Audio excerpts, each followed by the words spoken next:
Some became millionaires overnight. Others walked away empty-handed, or worse, rejected, only to rise even higher on their own. Shark Tank has launched some of the most jaw-dropping business success stories and some surprising flops. But where are they now?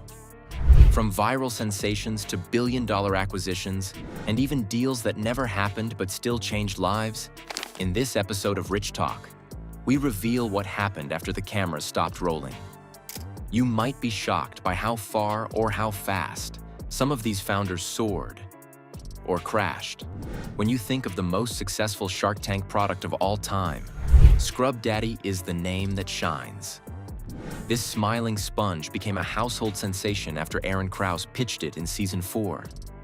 What seemed like just another kitchen sponge was anything but its unique polymer material changed texture with water temperature, offering a powerful yet gentle cleaning solution. Lori Greiner saw the product's potential instantly and invested $200,000 for a 20% stake. That decision paid off immensely. Scrub Daddy quickly went viral and hit shelves across major retailers like Walmart, Bed Bath & Beyond, and Target. By 2023, the brand had surpassed $300 million in revenue. But Scrub Daddy didn't stop at just one sponge. The company expanded its product line to include scrub mommies, scour pads, soap dispensers, and even cleaning tools. With bold packaging, smart branding, and repeat appearances on QVC, Scrub Daddy built a cleaning empire. Today, it's not just a Shark Tank success, it's the most profitable product in the show's history. The cheerful branding, universal need, and strategic marketing made Scrub Daddy a cleaning brand that truly cleaned up in the market. When David Heath and Randy Goldberg walked into the Shark Tank with their sock startup Bombas, few could have predicted the empire that would follow. They pitched socks engineered for comfort and performance. But what made Bombas stand out was its social mission. For every pair sold, they would donate a pair to someone in need. Damon John saw the value in their combination of quality product and purpose and invested $200,000 for 17.5% equity. What followed was explosive growth.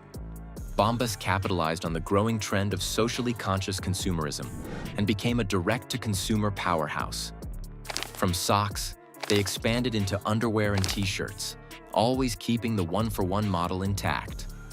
As of 2023, Bombas had donated over 75 million items and generated over $300 million in revenue. Their sleek branding, relatable ads, and emphasis on comfort over fashion helped them win loyal customers. With Damon's mentorship and savvy marketing, Bombas transformed from a simple sock company into a full-scale billion-dollar apparel movement. Not all Shark Tank success stories involve a deal being struck. Case in point, Ring. In 2013, entrepreneur Jamie Siminoff entered the tank with a smart doorbell concept called Doorbot. It allowed users to see and speak to visitors through their smartphones. Revolutionary? Yes. But the Sharks weren't convinced. Most passed, and Kevin O'Leary offered a royalty deal. Siminoff declined. It was a rejection, but it turned out to be the best thing that could have happened. Siminoff rebranded the company as Ring and went back to work. With persistence and improved tech, Ring started gaining traction. Big tech investors took notice, and by 2018, Amazon acquired Ring for an estimated $1 billion. The irony? The Sharks missed out on one of the biggest tech acquisitions in Shark Tank history. Ring is now a global leader in home security, integrated into Amazon's smart home ecosystem. Jamie Siminoff even returned to Shark Tank, not as a contestant, but as a guest shark. Ring's story proves that even rejection can be the stepping stone to billion-dollar success. When Evan Mendelsohn and Nick Morton pitched Tipsy Elves on Shark Tank, they were selling ugly Christmas sweaters with wild, over-the-top designs. It seemed like a seasonal gimmick, but behind the humor was a brilliant business model. Robert Herjavec invested $100,000 for 10% equity, and the party really started. Tipsy Elves used the Shark Tank momentum to create buzzworthy limited edition designs that became viral hits each holiday season. They were more than sweaters. They were social media content magnets. The company quickly scaled its e-commerce operations and added lines for Halloween, St. Patrick's Day, and even patriotic summer apparel. By staying fresh and embracing seasonal trends, Tipsy Elves built a multi-million-dollar brand rooted in fun and celebration. They also ran strategic partnerships, including a collaboration with the movie The Night Before, boosting their visibility even further. As of 2023, Tipsy Elves had generated over $150 million in sales.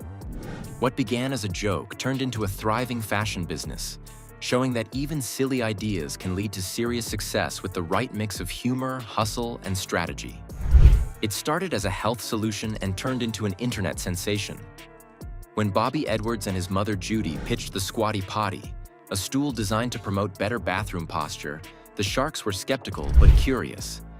Lori Greiner and Kevin O'Leary teamed up to invest $350,000 for a 10% stake.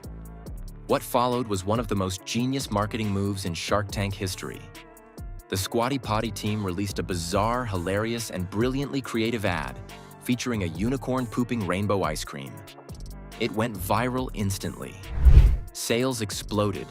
Retailers like Bed Bath & Beyond jumped on board, and Squatty Potty became a household name.